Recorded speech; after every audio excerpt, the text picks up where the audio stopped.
And there's three different things there about families that you say about siblings in the same family that might not be raised in the same way or come out in the same. So, welcome to the show, Bigi Luetchford.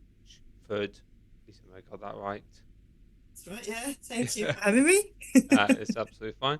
So, what got you into becoming a parenting coach? So the main reason was that I realized there was a totally different way of raising children that didn't involve controlling them, and I got really interested in that with my own son. And then I thought I could save a load of other parents many years of heartache and difficulty by helping them along the way rather than them having to find out for themselves, like I did, how to go about it differently. So that as they have a close relationship, with their children, full of trust, full of empathy, full of connection, like so they have a good relationship with their kids instead of constantly being in power struggles. Especially like my thought when my kid was young was we're going to get to teenage years and it's going to be like I was with my mum. We're going to be constantly fighting. It's going to be slamming doors at me and we're not going to get on. And I don't want that because I literally hated my mum at that age. So I thought I need to do it differently. And, I assume and I hope that other people want that too, they want a good relationship with their child no matter their age. And so that's why I became a parenting coach, really. Quite a common theme you're saying about children when they adopt their own parenting styles, often different to their parents. It's a quite a common theme with boomers and the millennial generation where you notice their parenting trends.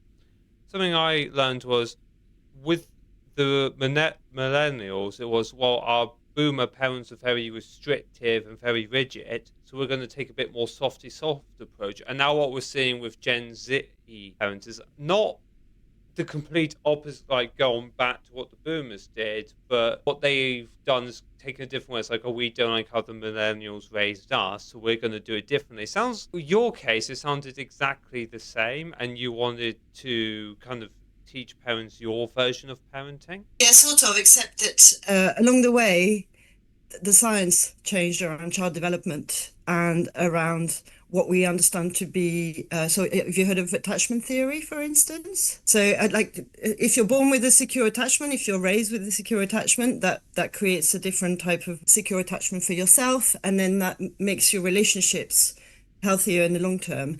And all that is fairly recent science. It's only in sort of like 20 years or so.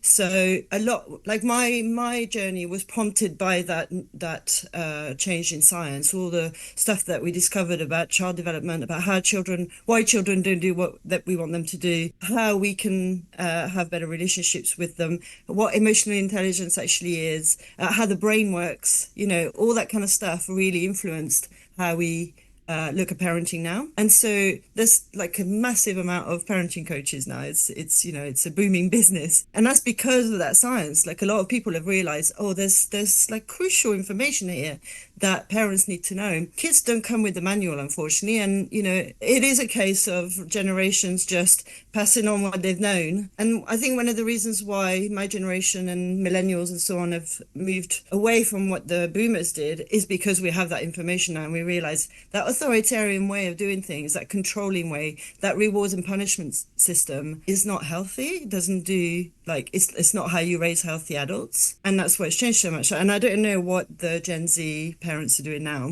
I mean, Gen Z are too young to be parents, aren't they? I'm hoping. My kids are Gen Z and it's definitely too young to be a parent. I'm not sure whether I'm classed as millennial or Gen Z, but I know a few. Oh, I suppose it ends at 2010, doesn't it, Gen Z? So yeah, probably they are probably old enough to be parents. Oh my. Yeah, I'm not sure what age it starts. Yeah, it's 20. We're what? Gen Alpha's been born, Yeah, so but 2010 is kind of the cutoff, I think, between Gen Z and Gen A. Yeah. yeah. But my point So you're is that right. I do. Yeah, I do actually know a few Gen Z parents, but Yeah. saying that they're all just getting their children now. So be Right. Yeah. interested. Yeah, so it'd be interesting to see the long-term effects because it's one I know is a year younger than me. Quite a few who are slightly younger. And I think some people have gone to school with have had kids. And keeping in mind, I'm 26 now, so yeah. Yeah, I don't know. I wonder if I do wonder if the new generation, the Generation Z parents will. It's a lot to do with whether you're curious about how to do it. And there's a lot of parents that probably believe, you do it how it was done to you, that there is no manual for raising children. And so I'm just going to repeat what I knew because it worked for me and that was good enough. Or, why change what's already happened? But I think that hopefully there are a lot of curious parents out there. And with the dawn of the internet and everything, we've got so much information available. And I mean, there's loads of Instagram accounts and so on that tell you how to parent, unfortunately. And so that, parents even now are going to question how to do it, whether they want to do it one way or the other. It's not just going to be a given of, well, you just raise a child without any sort of thought about it. I think also part of that, I don't mean to turn this into a debate, but I think part of that is that each child's going to be different. So let's take a family of three. Yeah. So I've known people who I've got to be really, really careful with how I word this just because of personal circumstances. But I know quite a lot of people who've come from broken homes. I know quite a lot of people who've come from unfortunate circumstances. So their parents are fine, but their situation hasn't helped them. But then you get the third type of people who I know who come from really good families, really good backgrounds, and literally the reason they're in the situation they are today is because they just wanted to rebel. And I think that's a good metaphor for how people tend to turn up. I've said this on this show a few times where you can take two brothers and they go in different directions depending on the circumstances. Yes, there's always going to be those little tweaks which people forget about, but the major core parts there. I think the example I gave, so you could take three children who are in a destructive background. One does really, really well in life. One does really, really poorly, and the other one just whatever the hell happened to them. It wasn't good or bad, but it wasn't something which I digress. And I also think that's kind of the same with parenting. I kind of noticed this where I grew up in care and I've been very public about that. But my upbringing was very of the boomer generation. It always has been. And to me, I have my few issues with that. I think my foster carer was a bit harsh at times. I think she was very one-sided. But if there's one thing I'm grateful for, she didn't put up with my bullshit. And but as someone who grew up in care, I have every right, but you know what I mean. I've got every reason to turn around and say I grew up in care, so I can be an absolute fuckwit. But then with her coming in saying with that mentality of no, you can't use it as an excuse to treat people like shit, I think that's benefit to me. But then someone else, it might be the same treatment and they just go down the toilet. You just don't know. Yeah, I agree with that. So yeah, I mean, you're right. Every child is different. And parenting coaching, from my point of view, it's not about telling you how to parent your kid. It's about giving you a framework that makes your relationship with your child stronger. After that, it's very unique. What you do and how you do it is very unique to that relationship. That how you are as a parent, who you are as a person, and how your child is. The one thing that I really adhere to is radical acceptance, accepting your child as they are, and seeing them as a whole person, and coming from that. So you meet them where they are rather than think, okay, I need to mold them into this acceptable form of a human, like, some parenting experts would say. So I think that's the difference. It's not about saying, okay, you've got a child, this is how you shape them into a particular person. It's about, okay, you want to have a close relationship with this person because you really care about them and you want them to come out of it all right without needing years of therapy afterwards, and this is how you can go about it, and there's three different things there about families that you say about siblings in the same family that might not be raised in the same way or come out in the same way because one might do really well and the other might not. And there's a few things there. There's personality, that some kids will be more sensitive than others. Neurodivergence comes into it, all sorts of things about themselves as a child. Then there's circumstance, the fact that something might have happened within their years of being little that didn't happen to their sibling, which would have influenced how they were brought up or how they were able to be close to their parent or not. And then the third thing is their position in the family, like the fact that they were the eldest or the middle child or the third child, will have a massive impact on how they're raised because, I, as an older child, I'm the eldest and, I was kind of a trial run and it didn't go very well. And I'm the child of divorced parents as well, where my brother and sister aren't, you know. So there's lots of different dynamics, and then different sort of sets of emotions, and how can I put it? You know, like the fact that my mother hates my dad, for instance, has had an impact on how I was raised. It's probably had an impact on her relationship with my stepfather, and then on, you know, how she's raised my brother and sister. So there's a whole load of things that affect a child and how they're raised, and you can't have control over all of that. You know, the circumstances. For instance, I'm divorced from my husband. That's probably affected my child negatively or adversely, at least. And all I can do is damage limitation there. You know, it's I can't make it perfect for him. But there's something you can do, and that's create that secure attachment with your child or each of your children that will limitate in some way. It will at least create that security for you and them. That means that they can then weather the other things. That's the idea with the type of parenting that I advocate.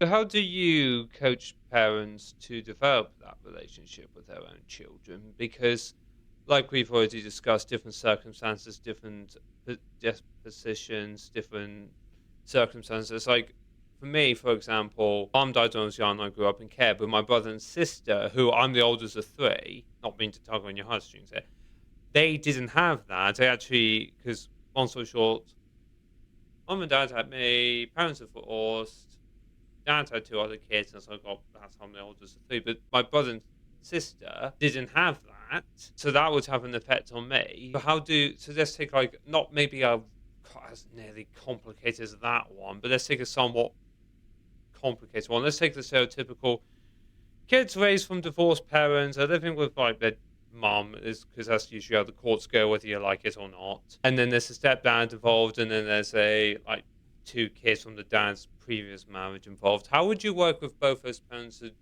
make the connection with the child of the mothers? Let's just use that as an example. I mean, I don't often work with both parents. I quite often just work with one, and I quite often work with single parents as well. For one thing, a child only needs a secure attachment with one person in order to have that healthy bond and grow up to be an emotionally healthy person. They don't need that with both parents. I do work with parents, or at least I write about co-parenting and how you might relate to the co-parent, if that is even an option, to help raise your child together. You know, in my mind, a parent-child relationship is just that. It's a relationship, so it's no different to a relationship with another adult. It's just that you have to take into account, obviously, their age, you know, their ability to understand, their, yeah, you know, all of that, all of the things you expect from raising a child, that they don't have the same amount of experience, the same level of experience, or the same knowledge, or the same ability, you know, to grasp concepts and so on. So everything has to be age appropriate, and a lot of parenting is guiding your child and modeling to them massively. That's a massive part of it. But quite often that actually has it's the same with a grown up, you know.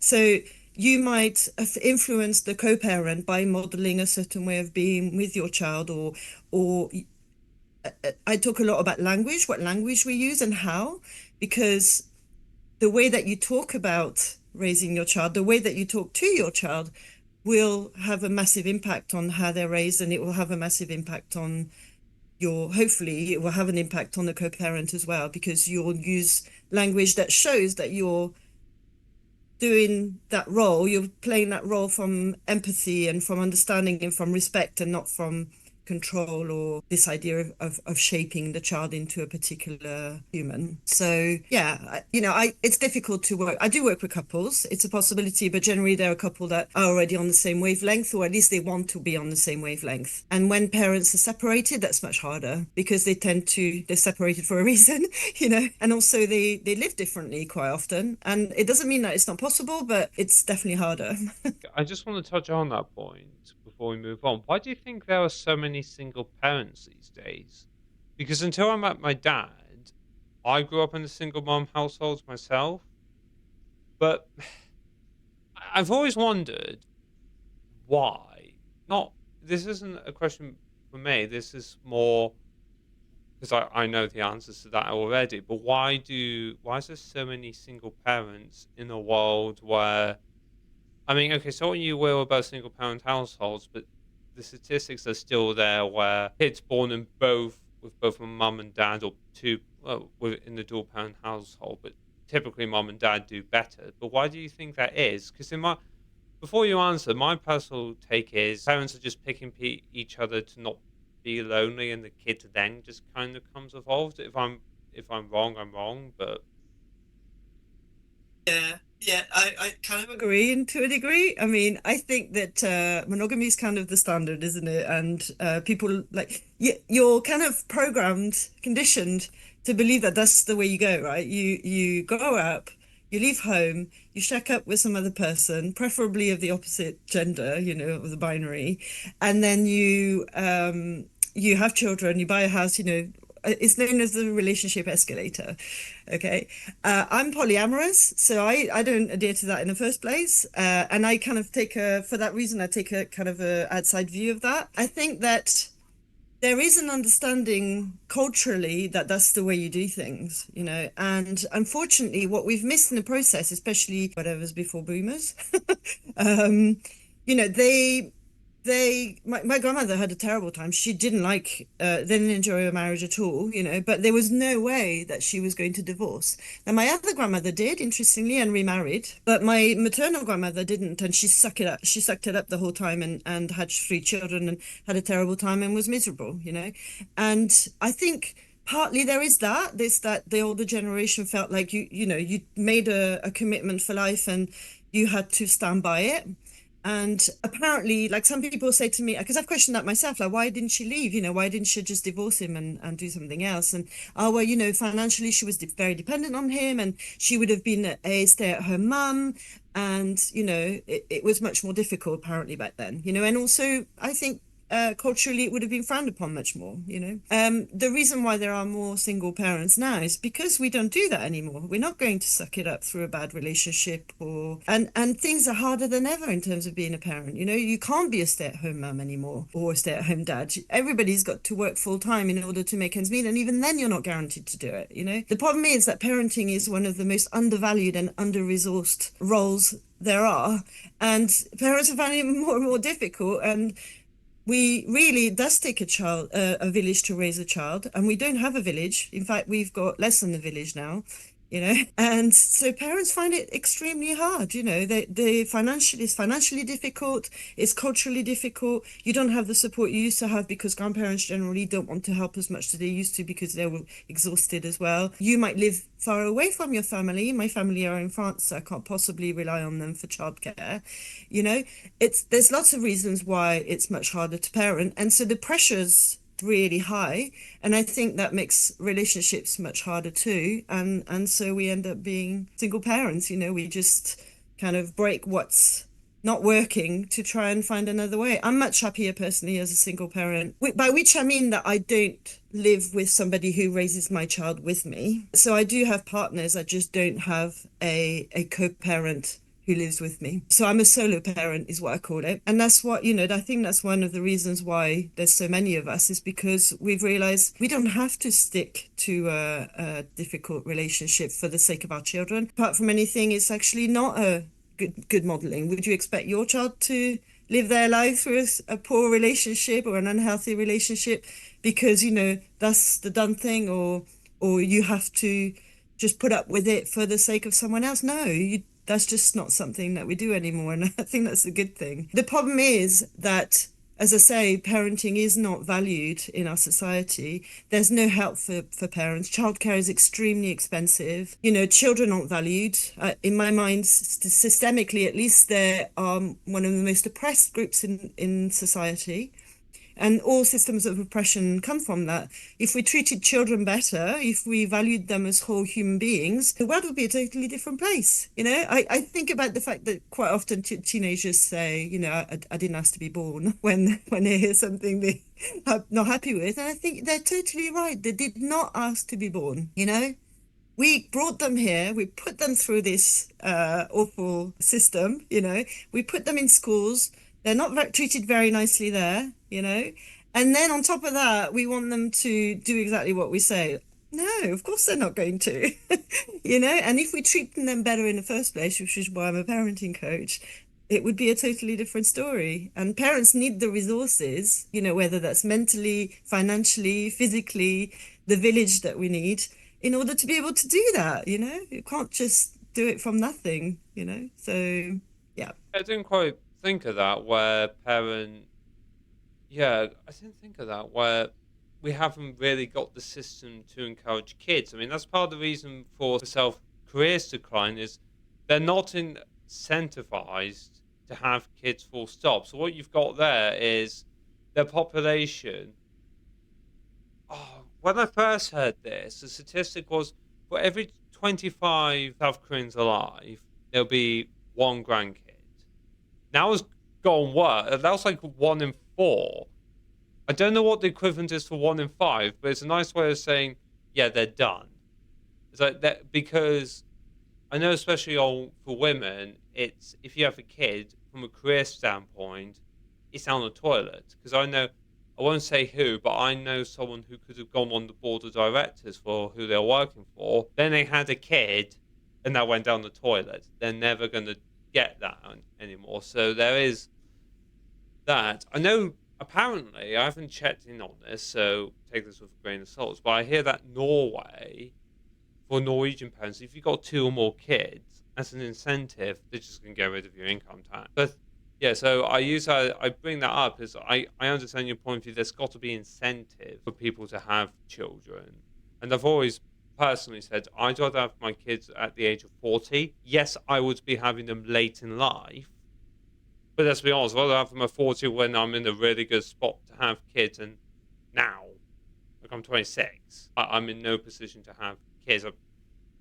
So I understand your point of, I get your point of view. What would you say is your end goal? So you said about developing the relationships, the connection, and actually listening to your kids of what they need. How do you get parents to listen to the child's needs without, I think it's fair to say, giving to their wants? Because a kid, in my experience, children are very impulsive. They might, on the dime, like, I want the ice cream, I want the cookie, I want to stay up late. How do you encourage like the connection, but not give in to their impulses? That's one thing I've noticed with bad parents is they'll either give in to their impulses or not care, and then the kids goes and fulfill the impulses themselves. Can I go back to what you were saying about the lack of, the underpopulation problem? Because Japan is in population decline. They're not replacing their population enough either. France is the same. They're not making enough children. And the French president has kind of like urged people to make babies. And Germany. actually, the UK too. The UK is.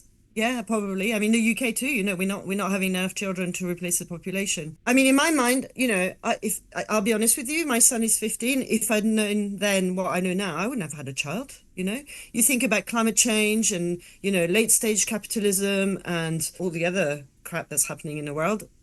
Why would you want to have a kid in this? Like, I personally, I don't get it these days. I really want the kids that are here to do well and to be protected and to have a good life, and this is why I do the job I do. And I really think I watched a documentary once by Carol Black that showed that it only takes one generation to change the whole culture. So when the British colonized India, for instance, I mean, there's several examples, but there was some countries in Asia where they stopped the children from using their own rituals and their own cultural rituals and so on, and they stopped them from speaking the language, the local language, and they forced them into more British ways of doing things. And within one generation, they'd wiped out a lot of that information. And so in my mind, I think, well, if we can do it that way around, we could probably do it the other way around if we influenced enough people. And in a way, that's my goal, even though obviously I'm just one person, but I'm hoping there's other parenting coaches out there that are doing the work I'm doing, and we're influencing a lot of people. In terms of your question about the sort of balance of meeting your child's needs and not giving into everything they say, or not, not letting them get away with things that aren't healthy for them. I just wrote a blog about that, actually. As parents, we tend to think of the parenting kind of relationship as a win-lose situation. So it's either I win and my kid doesn't do what they want and I get my way, or they win and they get their way and I don't. So one of us wins and the other one loses.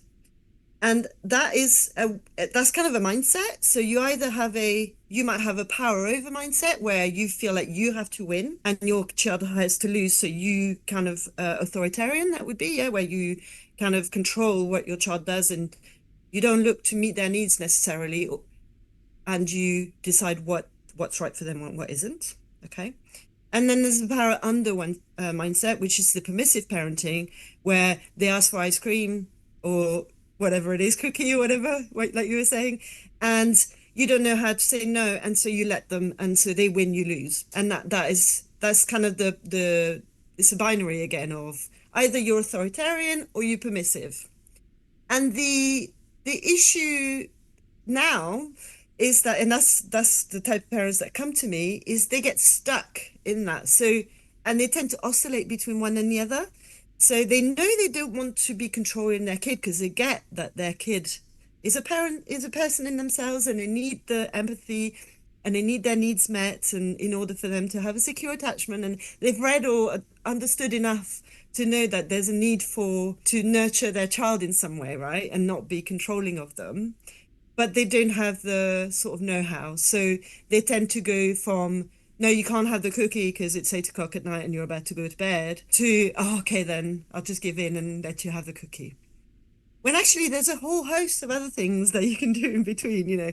And so the kind of parenting that I advocate for is the power with parenting, where actually you don't make the decisions for your child, but you don't let them get away with everything either. And you model what's correct, and you've got to choose your battles as well. Sometimes a cookie at 8 o'clock, is he going to brush his teeth afterwards or whatever? Yeah, well, let him have the cookie. It's not the end of the world. There's a belief, I think, for parents that if you let go once, that's it, they're ruined forever. They're going to grow up to be a cookie monster and never know how to regulate their own food intake, and that's not true. It's moment by moment, and sometimes you're just going to have to let go of that belief, to do the right thing and just, yeah, okay, have the cookie. So there's a whole what I advocate for is that power with. So the idea is that you kind of find creative solutions with your child. You look for the need under the need. So a cookie is not a need, for instance. Are they hungry? Do they need something to eat? That's very different from wanting a cookie, or actually, are they thirsty? Do they need a glass of water? And so there's a whole load of stuff that you can look at. Is it actually that they don't need a cookie at all, but they just wanted to spend more time with you, and so they said they wanted a cookie? It was about connection and not food. And so it's just about being curious with your child and working out how to meet their need and do that empathetically and with respect, while still, one thing that some parents really struggle with is boundaries. So I talk about boundaries as things you use to protect yourself, not boundaries you set on your children. Those are rules. So a boundary would be, okay, I'm not comfortable with food being eaten at 8 because I have to clean up afterwards. It's just too much hassle for me.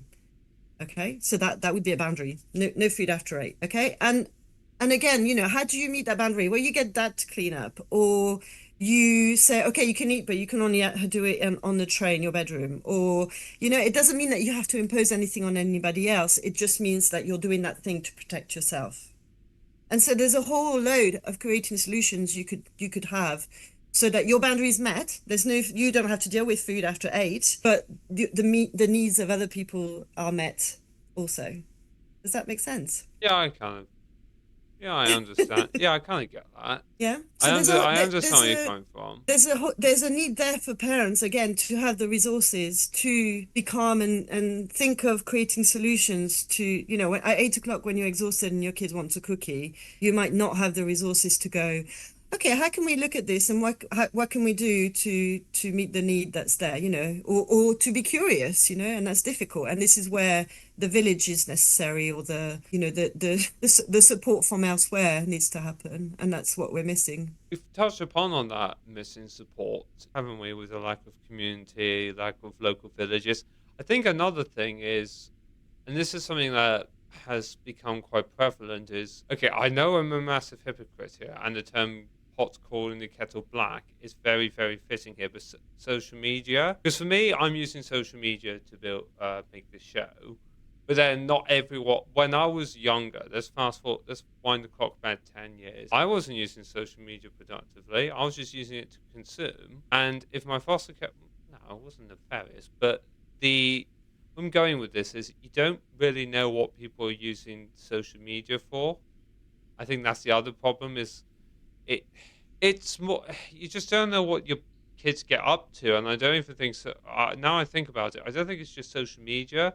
I forget. I think it was my dad. I can't remember who said this, but the bigger problem with raising kids is you're in well, not even anymore with the phones, but typically how it used to work was you were in full control until they left the front door.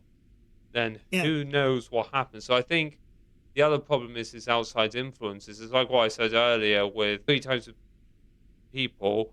The third one, they have an amazing background, a fantastic family, this and the other, and they just want to rebel. Well, then you've got that mess to deal with when they leave the door. So I think that's one of the challenges. Is also up to the child whether or not the child wants to listen.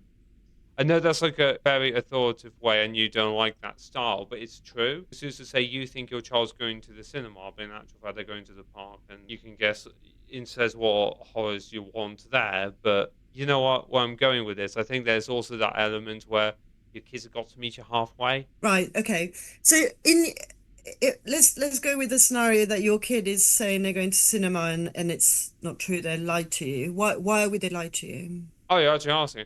Uh, Speaking from personal experience, oh, I never did that, but if I was going to do that, it would be. I remember when this was literally when I was 16, there was in hindsight, yeah, okay, it wasn't a good idea of me hanging out with this person. But back then, everyone was saying, don't hang out with this guy. And I would always, it's that Cobra effect of don't do this, and they go do that. So I Right. think Okay. it, so I can see that.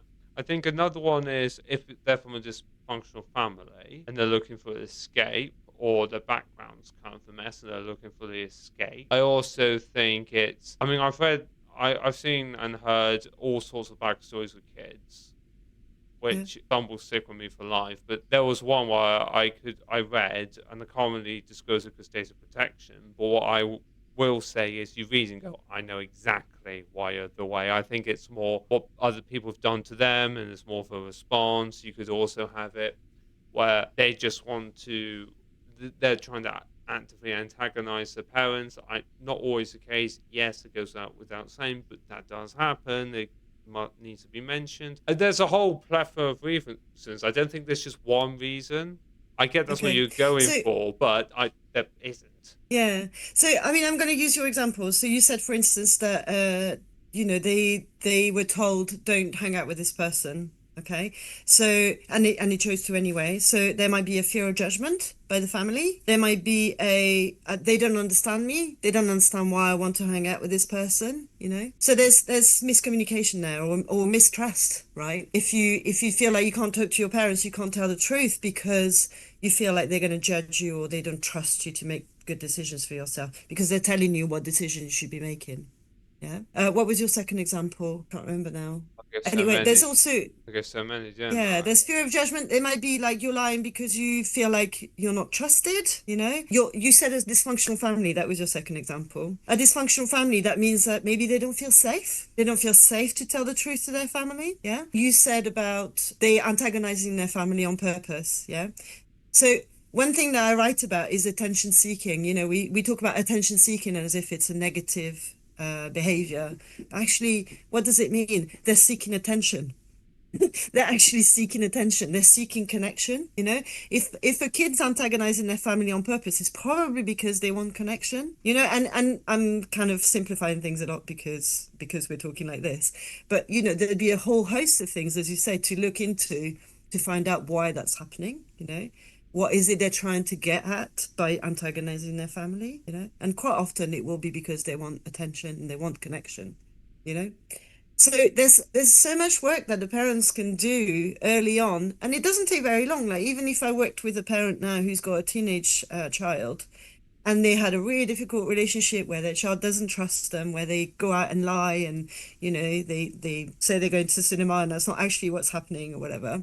You can turn that around quite fast, really, within weeks, because if you show your child, if you say to your child, I really want to do things differently. I really want us to have a better connection. I don't want us to be at loggerheads anymore.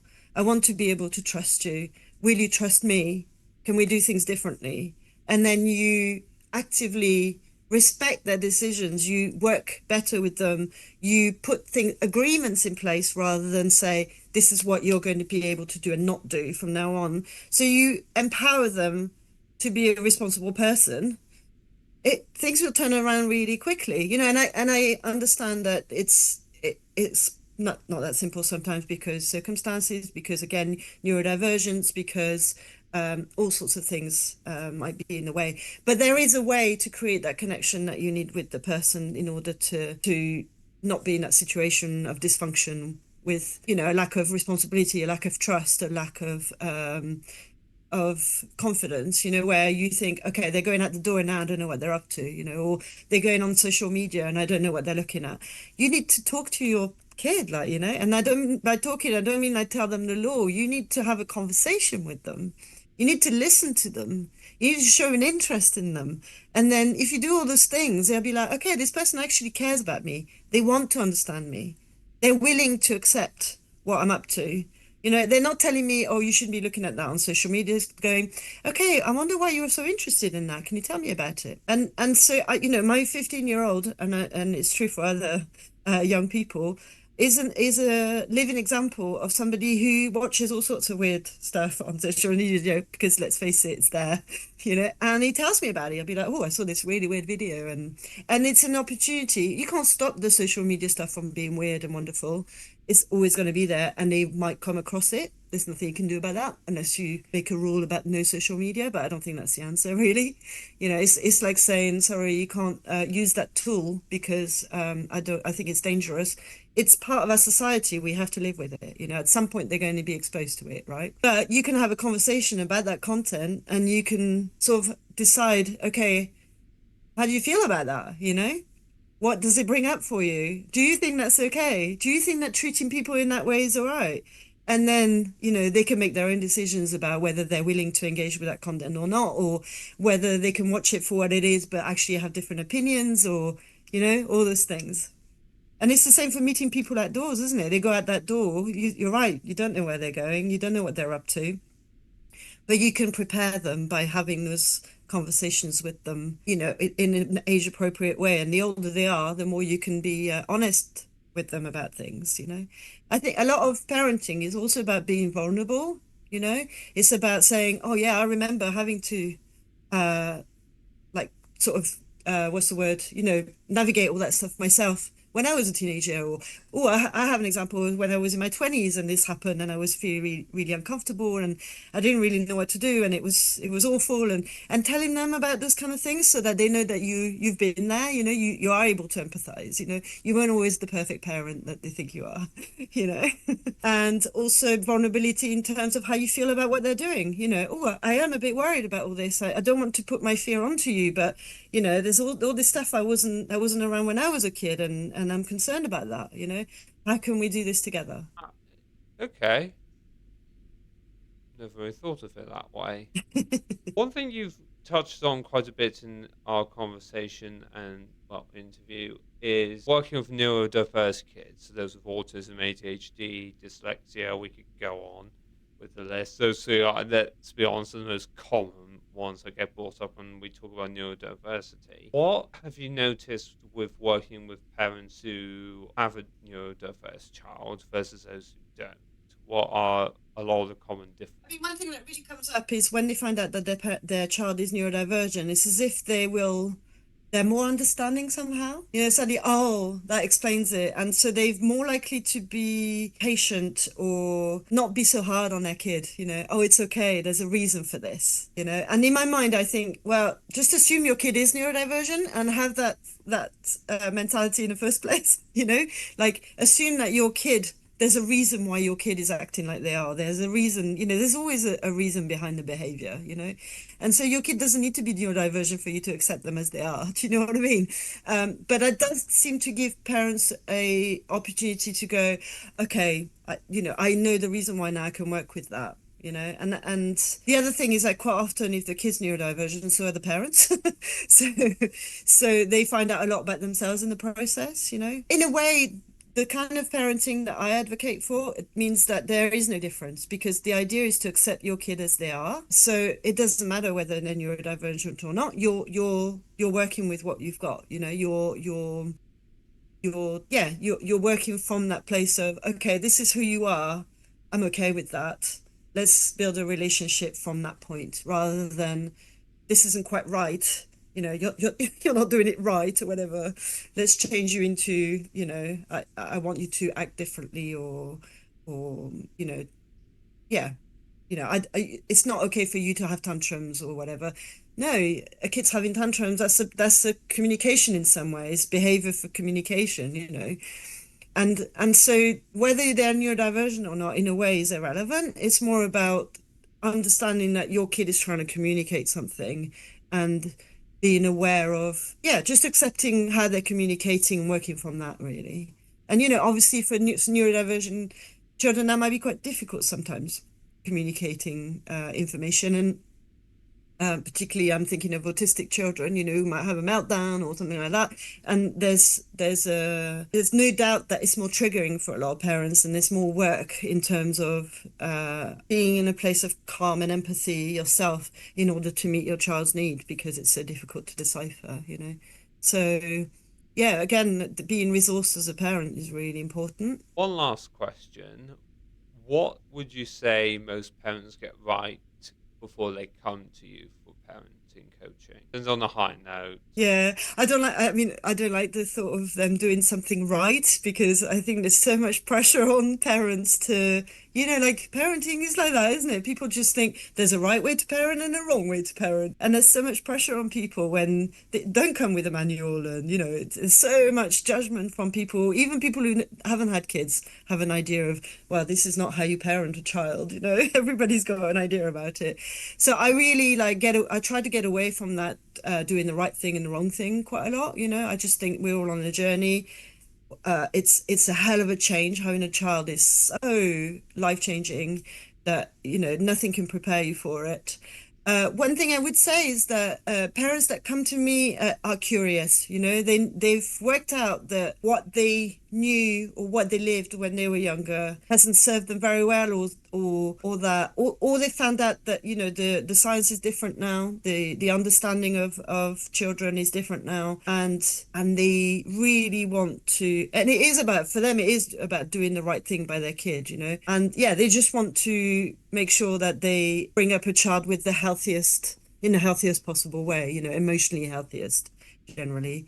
And that's when they come to me because they kind of have the theory, if you like. They know there's another way, but they don't know how to apply it, and that's when they come to me. Bigi Luetchford, everyone. Where can people find you if they want to learn more about you and hire you as a coach? Yeah, so I'm on Instagram at bg_parenting, and I've got a website, bgparenting.co.uk, where you can find out more about my services. If you enjoyed that episode with Bigi Luetchford, and if you want to watch more content from other coaches, then I have Thomas Kitorka, Caroline Smith McLean, and Nadia Tyropolosis all around me.